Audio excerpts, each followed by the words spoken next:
Tu veux être millionnaire à 30 ans, hein, coquin, va.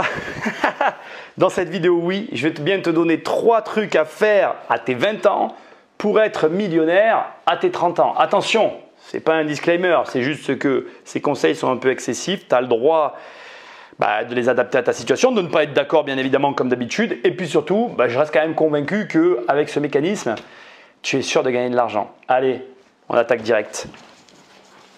Donc ici, on va voir les 2 premières choses à faire pour sa vingtaine, pour être millionnaire à 30. Et tu vas voir, je le dis direct, tu vas peut-être pas être d'accord avec moi, mais c'est pas grave, c'est un plan que je propose, ça ne veut pas dire que c'est ça que tu dois faire, mais enfin, je te demanderai quand même d'y réfléchir. La première, j'ai bien dit immobilier. Alors pourquoi on commence par l'immobilier?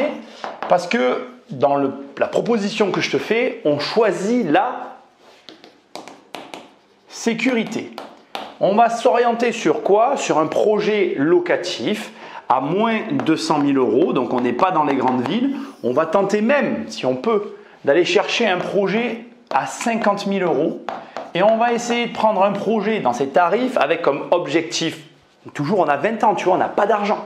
Ça veut dire que là, en épargne, tu dois avoir, on va en parler, entre 5 et, d'ailleurs ce n'est pas dans ce sens que j'aurais dû le mettre, tu vois, c'est plutôt entre 10 et 5 000 euros en fonction du projet sur lequel on tombe. Donc ce n'est pas une épargne de malade, c'est pour ça que c'est réalisable.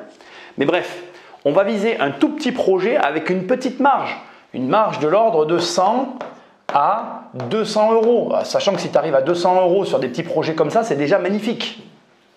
Mais là où ça va être intéressant, c'est que pour arriver à cet objectif, je te rappelle que le titre de la vidéo, c'est à 20 ans pour être millionnaire à 30, ça veut dire que entre 20 et 18, il y a du temps qui est passé. Et oui, j'assume complètement, dans la proposition que je te fais, il n'y a absolument pas d'études. Mais tu vas voir, on va y venir. Ça n'est que reculer, reculer pour mieux sauter. En gros, l'idée c'est quoi? C'est que pendant ces 2 années, en plus si tu as la chance de pouvoir vivre chez tes parents, tu vas simplement, alors moi j'aime bien le terme thésauriser, mais tu peux économiser, tu appelles ça comme tu as envie. Bref, tu vas mettre un maximum d'argent de côté, objectif, les fameux 10 000 euros. Et bien sûr, si tu peux avoir plus, tu prends plus. Mais je vais déjà partir sur quelque chose de réalisable. Maintenant, la personne qui a 20 ans, en 2 ans, elle a mis 20 000 euros de côté, elle va faire quoi?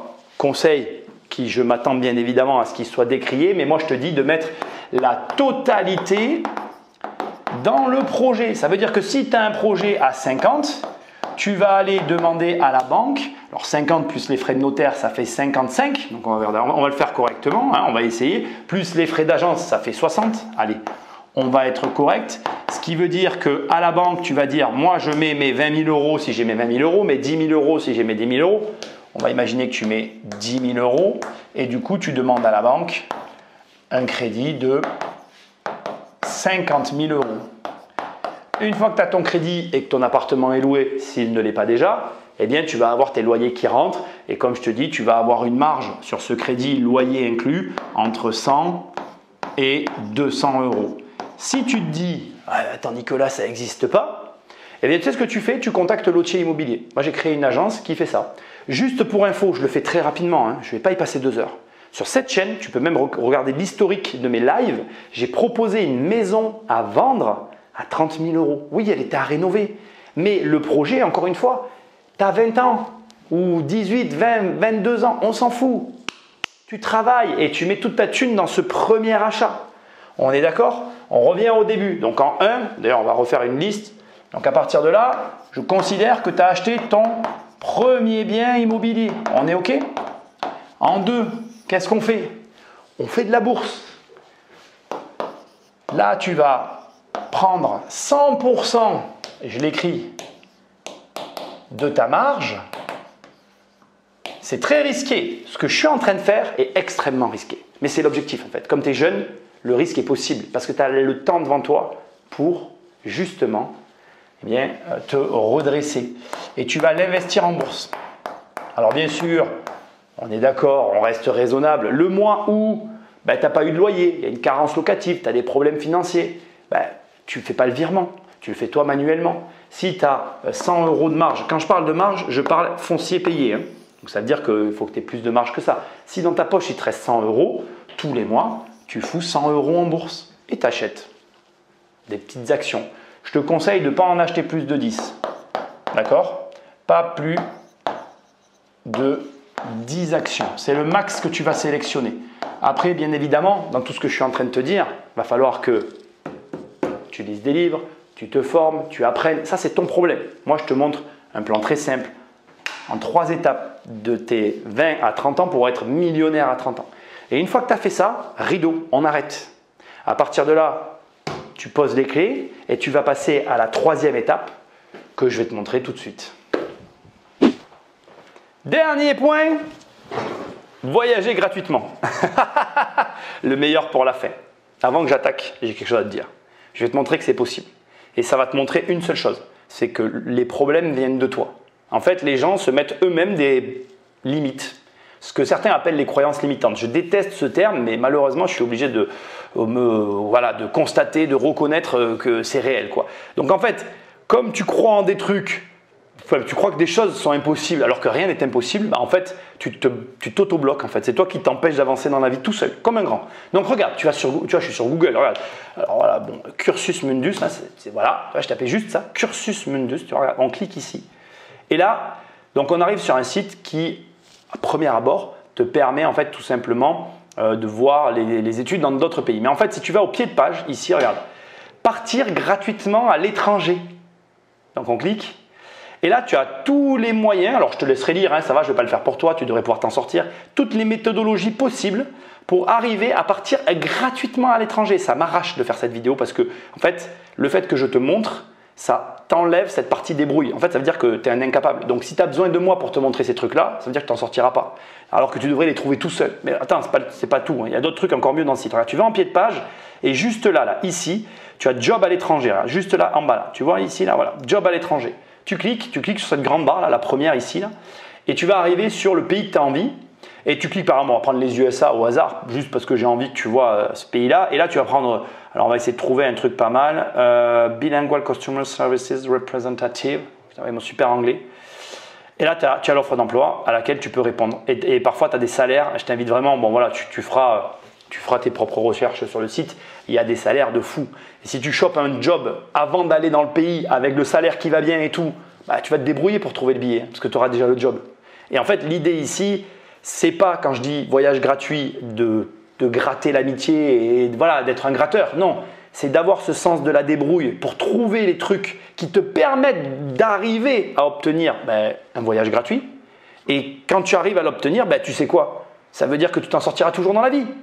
Et ça me fait chier quelque part de faire cette vidéo parce que là, je suis en train de te montrer. Et c'est pas normal en fait. Tu devrais trouver ça tout seul. Tu vois ce que je veux dire? Allez, viens, on conclut. Ah, tu viens de voir les 3 conseils.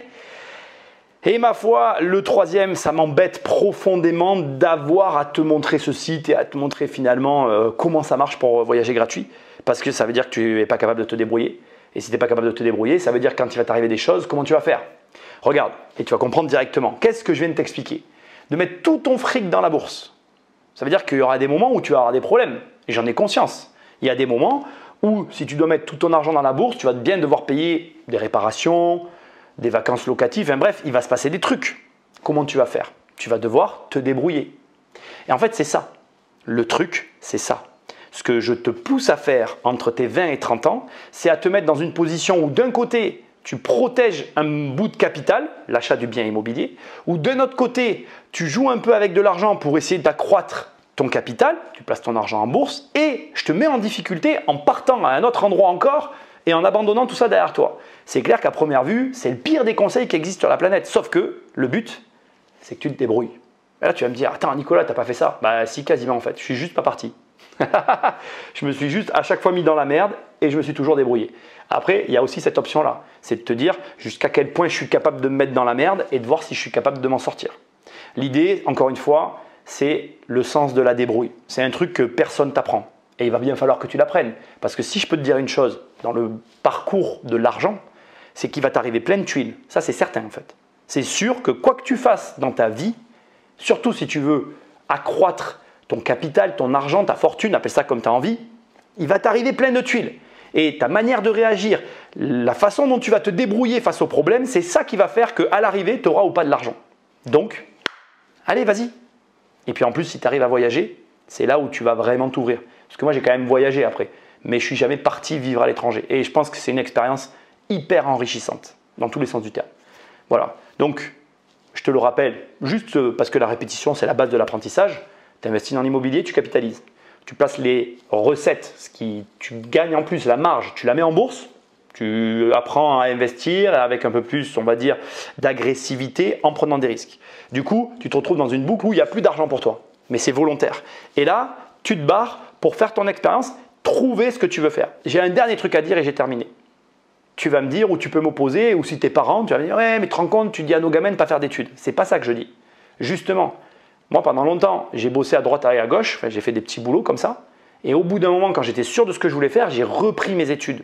Et moi, je crois que nos gamins, parce que moi j'ai une fille quand même, mon but c'est que par l'expérience, elle confirme un choix de départ. Parce que le plus dur dans la vie, c'est de se mettre sur un axe et d'y rester jusqu'à la fin. Et que font la plupart des gens, en tout cas que je constate autour de moi, c'est que comme on les pousse et qu'ils ne savent pas, ils se mettent sur une voie, ce n'est pas la leur, ça ne leur plaît pas. À 40 ans ou à 30 ans, ça dépend de l'âge de chacun, hop, réorientation. Et c'est pour ça qu'à la fin, tu n'y arrives pas. L'un des secrets, parce qu'il y en a plein, de la réussite, c'est de toujours faire toujours la même chose. Donc il faut bien être sûr de la voie que tu choisis. Il vaut mieux perdre du temps au début pour bien réfléchir à quelle voie je vais prendre, plutôt que prendre une voie dès le départ et changer en cours de route. Voilà l'idée. Encore une fois, je le dis et c'est important. Bien évidemment que dans le plan, je ne parle pas d'études, mais si quand tu es à l'étranger ou si quand tu reviens en France, mais bref, dans ce plan-là que je t'ai donné, tu as envie à un moment donné de faire un boulot et de reprendre tes études, ben tu les reprends. Il n'y a pas de problème. Like, partage, va sur immobiliercompagnie.com si tu as envie de bosser avec moi. Il y a les livres, il y a les formations, il y a les coachings, il y a les séminaires parce qu'il y a un séminaire. Bref, je te dis à très bientôt dans une prochaine vidéo. Salut!